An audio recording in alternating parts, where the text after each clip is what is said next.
Good morning to everyone, and I would first of all thanks to all the people who were at the August gathering to be listening to me now, and the organizers for giving me this special occasion to share my thoughts with you. Most of my time in life, I have been working with a right-based approach, and suddenly I get an offer in Bombay to be not working with the right-based approach, but working with a charity-based approach. And it was quite a journey of my mind. And I started with the Child Health Foundation 3 months ago.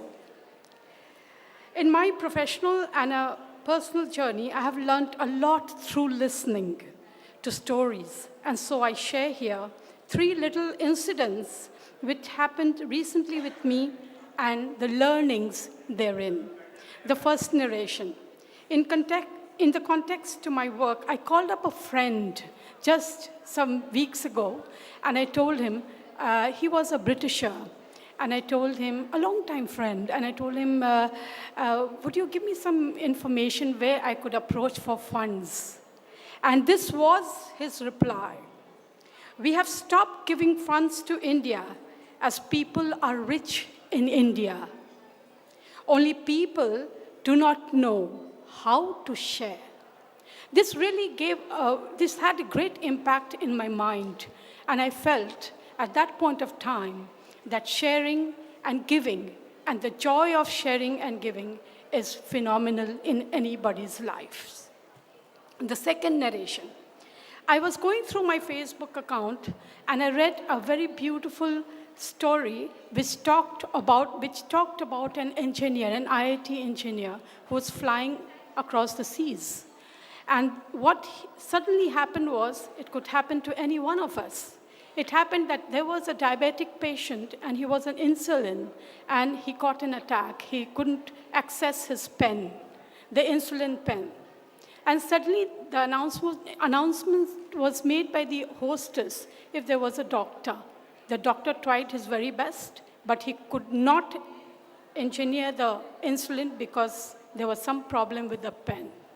This guy was watching all what was happening. He got up as a volunteer and he said that maybe I could help this situation. And what was the situation? He got back to his IIT Kanpur days and remembered how he had learned about a spring in one of his studies. He got one of the pens, he announced to the passengers and said, does anyone have a ballpoint pen? And there were few pens which came. He used one of the spring which matched the pen, and through his technicality of mind, he was able to save a life which a doctor could not save. And the learning was that from this special situation is that any type of education that we have in our life is very, very important. And with it goes the presence of mind. These little things in our hearts and mind is creating an impact in society. The third narrative, we have a dream. It were 3 colleagues, 1 engineer, 2nd lawyer, and the 3rd an MBA who had a dream. Convergence of ideas, fruitful action, common understanding, conflict resolution, commitment, and transfer of knowledge of sales and marketing used for fundraising. They had lived it. It was the grassroots personal experience.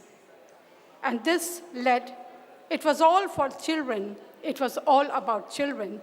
The organization, Child Health Foundation, was born. When I joined this organization from Delhi, I was so taken up by the wonderful genius of work done by Child Health Foundation, a growing organization from 2010 onwards. And when I went through the programs that they have done in 7 years, it was just phenomenal. And these were the trustees who led the organization. And in these 3 months, I must tell you that I have learned their mind. And it is all about the following: the achievements of CHFR, the goodwill, impacting lives of the marginalized children in India, empathy in action, enabling environment, a reality, saving lives, providing education, security, and well-being, bringing smiles, miles to children across India and also now overseas. I will talk a little of the interventions made by CHF because I feel it is very important to share the magnitude of work CHF has done in these 7 years, because I have lived my journey in the social field for now quite a long time, and I have seen that many NGOs have done phenomenal work, but the time period is a long time. CHF is spread across 10 states. It is now growing international with the first international office at the US.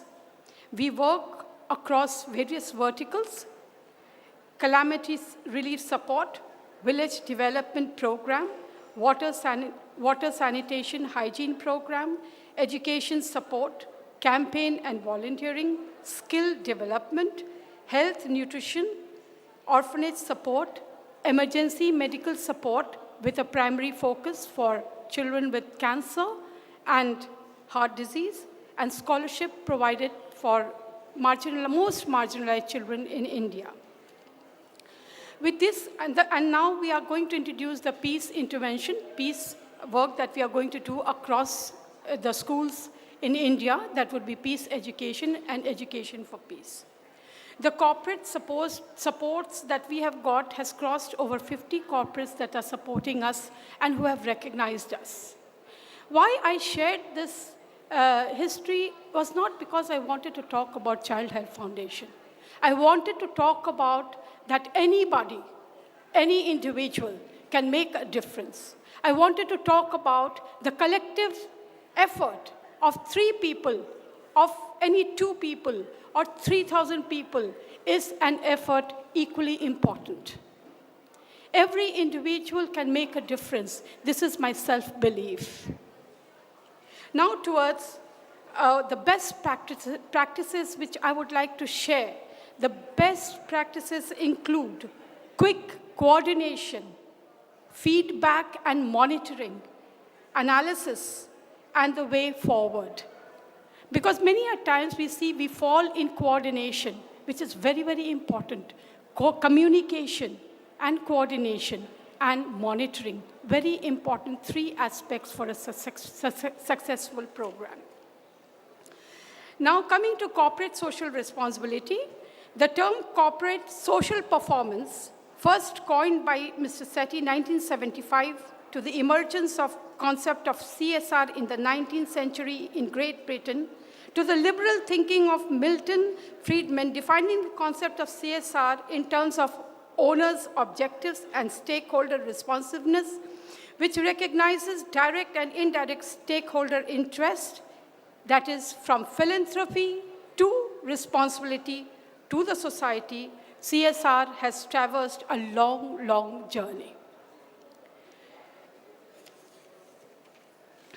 The current status and status of corporate social responsibility in India. Recent studies and surveys have shown that India's CSR performance of public sector enterprise has ranked some of the best in Asia. We talk about models from other countries, but we sometimes forget that we in India have created several models which internationals are now replicating or scaling up.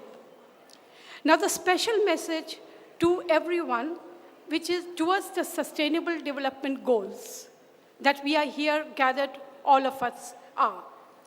Point 1, we ought to remember that empowering the rural India will be empowering India.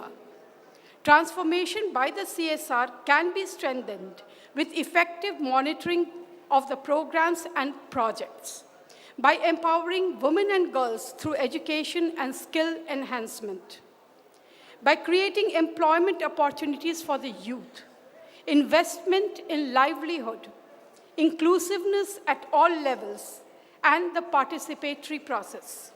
Values and ethics. Non-negotiables are responsible practice and accountability. We can make it happen only through a very important word called partnership, which talks about the SDG 17. We can make it happen through support to the government, along with raising accountability. This is also a very, very important factor. By co-creation and by ownership of the community. Until and unless we involve the community in which we are working, until and unless they own the program, there will be no change. This is my personal experience, my personal journey. We need to get to a level of social responsibility that we haven't seen before. The time is today. Social responsibility will become sustainable through only collective effort. It will spell growth with responsibility. It's a handshake. This is my message for today to all of you. Thank you very much. Peace to all.